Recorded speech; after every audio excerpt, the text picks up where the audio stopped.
Hello and welcome, my ink-afflicted aristocrats. We are basically coming to you to talk about something a little different besides a fountain pen review, which we will be doing. But we're going to tone it down and talk about why fountain pens and what are really the differences between a fountain pen, a ballpoint, and a rollerball. You see, in the old days they used to use paintbrushes. Scribes would essentially create ink from dyes from vegetables and oils and things like that came from nature. Over time, the ink properties of those became better and better as technology changed. So what happened is they came up with a revelation. They started using quills instead of brushes. It was easier. They could take a goose feather. They took a penknife, which is where that term came from, by the way, to actually literally cut the nib on the pen or the quill of the goose feather so they could dip it in ink and they could write with it. That was a revelation. When that evolved, they started using inkwells, which are just a pool of ink basically, and something called a dip pen was invented. They started using metal. And the metal that they first started using was usually an iron, steel-based thing. And that didn't work out very well because it would corrode. Higher class people that had more education basically invented gold-tipped dip pens. And that didn't happen until the turn of the century, around the early 20th century, where they came up with the actual fountain pen to contain the ink in the actual barrel of a pen, as we know today. So why are we still using and creating fountain pens? Well, the main reason is, let me tell you the differences between the three. Let's start at ballpoint. It's one of the newest pen designs. They came around in, I don't know, the 30s, 40s, and 50s. Basically, you had a ball of metal connected to a paste that would roll out dry. It was a dreadful thing. One of the worst inventions in history, but it was easy and cheap. Just like everything American. Easy and cheap. They're evil. They were invented by Satan. And when Satan gave us ballpoints, they gave us the convenience of using junk. Not all ballpoints are bad. Higher-end ballpoints made by correct companies are actually very nice and pleasant to write with. But unfortunately, most use Bics or whatever. And it's a paste-based ink that rolls down dry, basically. That's why you have to vector torque down to write with it. And that's why it screws up your handwriting. Because you're not only writing, you're pushing down while you're writing. And that creates drag and issues. Then they invented the rollerball. They basically improved the ballpoint by, instead of using a paste-based system, they went to a gel-based system. So basically your pen is filled with Jell-O, which has a little bit better viscosity, and it doesn't roll on dry, it rolls on semi-wet.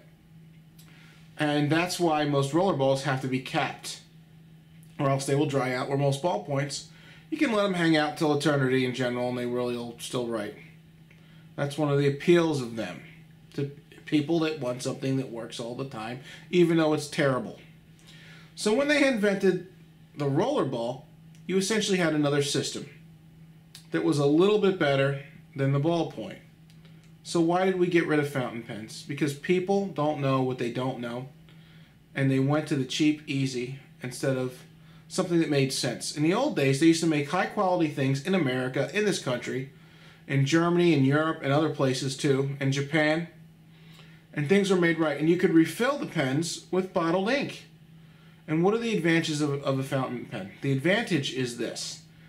You don't need any pressure to write with a fountain pen. You have less fatigue on your fingers. If you have to do a lot of writing, if you're a student, or if you are in the service industry in finance, or if you're an attorney, and you have a lot of writing to do, a fountain pen will give you much less hand fatigue because you're not vectoring force down, you're just writing and you're enjoying the art of writing. And that improves your handwriting because you have less muscles working and you can basically have more control over the situation. And that's why fountain pens are superior. Now, getting your first fountain pen shouldn't be that daunting. I recommend something cheap, like a Pilot Varsity. These are about $5 at Staples. They come with a mediocre nib that's not bad. It's really not. It'll get you started on fountain pens. How do you write with a fountain pen? Simple. Shiny side up.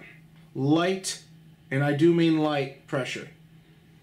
If you push down, you will break these. These are technical instruments that are more delicate than your ink sticks that were designed to last basically through a nuclear war. Am I right? I'll leave it at that. If you use a fine writing instrument, you have to be light with it. Just like you're not going to take a guitar or a piano and you're not going to smash it unless you're a rock star and you can afford a new one, which is fine. And next level up is something like this. This is called a Lamy Vista. If you go to gouletpens.com, you can get one of these for about $28. I highly recommend spending the extra $5 or $6 to get something called the converter. The converter allows you to use bottled ink and dip this in a bottle because it's a little syringe with a piston that fills with ink. And this will get you started. And I recommend a medium nib because you're not going to know what nib you like. You don't know if you like thin lines or thick lines.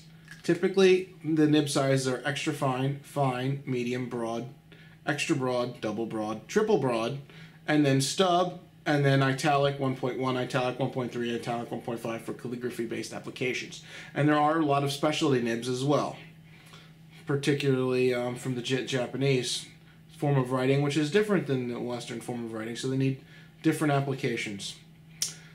But in general, I would try a medium to start. Now, this pen usually comes somewhat decent. It's a little bit better nib than, say, a Pilot Varsity.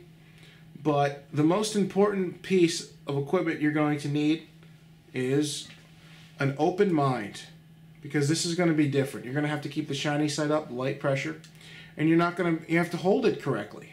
You have to hold it almost like a paintbrush. You see how my hands are? This is an exaggeration, but that's how you hold a fountain pen. You don't put your index finger over here and you don't hold it up high. This is going to cause bad things to happen to your writing. You want to hold it like this, all right? Shiny side up at an angle that's a little more relaxed than usual, because you don't have to pick it up as high to write due to the fact you're not vectoring torque down again on that stupid ballpoint. Another thing you might want to invest in is something called a jeweler's loupe, so you can see what you're doing and start learning how to align the tines. So basically, here's the parts. This is the cap. This is the nib, this shiny part. This plastic part is the feed. This is the section which holds the feed in place. This is the barrel. Okay? So this is a really good instruction video for beginners, because I'm putting this on my Facebook. Because it's my goal to keep the ink rolling and keep the ink flowing and get as many people into this hobby as possible. And the main reason why is we want to have more fountain pens. If more people buy more fountain pens, the manufacturers will keep making them. And the modern ones are fantastic. They're made out of better materials that are more durable than they were built in the good old days in certain things. And these plastics they have are great. And get a jeweler's loupe so you can see if the tines are aligned. So imagine the two tines are my fist. Okay? If the fist is not aligned perfectly and going flat on the ground, and like this or like this, the pen's going to write scratchy. So learn how to adjust the nib with your fingernails. Or you can always call me. I'm starting a thing on the side where I basically will tune pens for people. I'm very good at it. I've been doing this for a little while, and I will help you in your endeavors.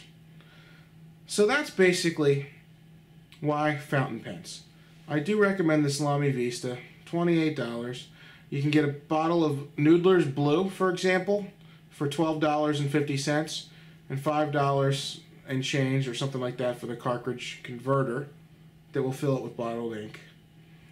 And this is a great starter pen, and I'm going to show you a writing sample. This writes beautifully. The only thing I did to it was align the tines. I wanted to keep this nib stock. I didn't actually tune it and smooth it. We're not going to talk about that.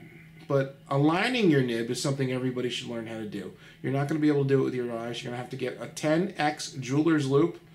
You can go to Radio Shack and get a really bad one for like $5.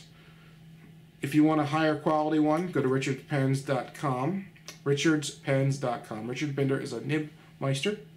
He basically tunes pens too. And he's got a jeweler's loop on there for about $35 with optical grade glass with a much better eye relief, which means you can see the whole circle better with your eye, and you get a much more exact view of it. Now let me show you what that looks like. This is a jeweler's loop right here. This is a necessary piece of kit because a lot of times manufacturers are lazy and they don't come with aligned nibs, particularly. And these cheaper ones are going to be made on the machine. With that, I'll get to the writing sample of the Lamy Vista and we'll talk about it on the next section.